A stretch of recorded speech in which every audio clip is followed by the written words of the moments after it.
दोस्तों, एक सवाल जो ज़्यादातर लोगों के दिमाग में चल रहा होता है कि कम सोने से हार्ट अटैक का रिस्क कैसे बढ़ता है?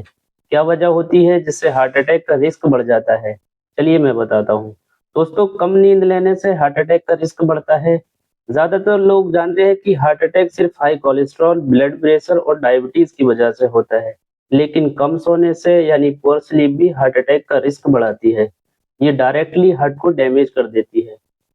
जब हम 6 घंटे से कम सोते हैं तो हमारी बॉडी स्ट्रेस में चली जाती है। इससे कॉर्टिसोल और एड्रेनलिन जैसे हार्मोन रिलीज होने लगते हैं। नॉर्मली कॉर्टिसोल और एड्रेनलिन ब्लड प्रेशर को बढ़ाने और हार्ट रेट को बढ़ाने का काम करते हैं। जब हमारी बॉडी स्ट्रेस में चली जाती है तो कंटिन्यू ब्लड प्रेशर बढ़ा रहता है, हार्ट रेट बढ़ी रहती है, जिससे बॉडी में इन्फ्लेमेशन बढ़ जाती है और यही सब मिलकर हमारी हार्ट की आर्टरीज को वीक कर देते हैं। जो लोग कम सोते हैं उनमें 20 से 30% हार्ट अटैक का रिस्क बढ़ जाता है। आप सोचकर देखो, सिर्फ कम सोने से हार्ट अटैक का रिस्क 20 से 30% बढ़ जाता है। यहाँ हम कोलेस्ट्रॉल की बात नहीं कर रहे, ब्लड प्रेशर की बात नहीं कर रहे, डायबिटीज की बात नहीं कर रहे। सिर्फ कम सोने से हार्ट अटैक का रिस्क 20 से 30% बढ़ जाता है।